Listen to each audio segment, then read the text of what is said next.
एक छोटे से गांव में एक पुराना टूटा फूटा मकान था। लोग कहते थे कि उस घर में भूत है। कोई भी वहां जाने की हिम्मत नहीं करता था। बच्चे वहां खेलते समय दूर से ही भाग जाया करते। एक दिन गांव में एक नया परिवार रहने आया। उनका एक छोटा बच्चा बहुत जिज्ञासु था। जब उसने उस पुराने घर की बातें सुनी तो उसका मन वहां जाने का करने लगा। सबने उसे मना किया, लेकिन उसकी जिज्ञासा बढ़ती गई। अगली सुबह वह चुपचाप घर से निकला और सीधा पुराने मकान की ओर चल दिया। घर बहुत डरावना लग रहा था। दरवाजे चरमराते थे, खिड़कियां टूटी हुई थीं और अंदर अंधेरा छाया हुआ था। वह डरते डरते अंदर गया। कदम रखते ही फर्श से आवाज आई, कर्क कर्क। वह थोड़ा घबराया, लेकिन रुका नहीं।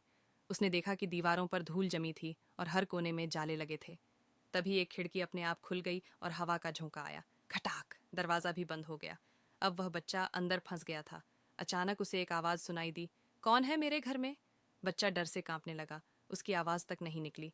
फिर एक हल्का नीला प्रकाश सामने आया और उसमें एक बूढ़ा सा भूत प्रकट हुआ। लेकिन वह भूत डरावना नहीं था, बल्कि मुस्कुरा रहा था। भूत ने कहा, डरो मत, मैं तुम्हें कुछ नहीं कहूंगा। मैं यहाँ बहुत सालों से अकेला हूँ। कोई मुझसे बात नहीं करता, सब मुझसे डरते हैं। बच्चा थोड़ा सहज हुआ और बोला, तो आप बुरे नहीं हैं? भूत ने हंसकर जवाब दिया, बिल्कुल नहीं, मैं तो बस दोस्ती चाहता हूँ। बच्चे ने कहा, तो चलिए, मैं आपका दोस्त बनता हूँ, लेकिन पहले मुझे बाहर जाने दीजिए, वरना माँ डांटेगी। भूत ने जोर से हंसते हुए दरवाज़ा खोला और कहा, ठीक है, लेकिन वादा करो कि कभी कभी मुझसे मिलने आओगे। बच्चा मुस्कुराया और बोला, वादा। अब बच्चा रोज दोपहर को उस पुराने मकान में जाता और दोनों मिलकर खेलते, बातें करते, कहानियाँ सुनते। धीरे धीरे गांव वालों को भी सच्चाई पता चली और अब कोई उस घर से नहीं डरता था।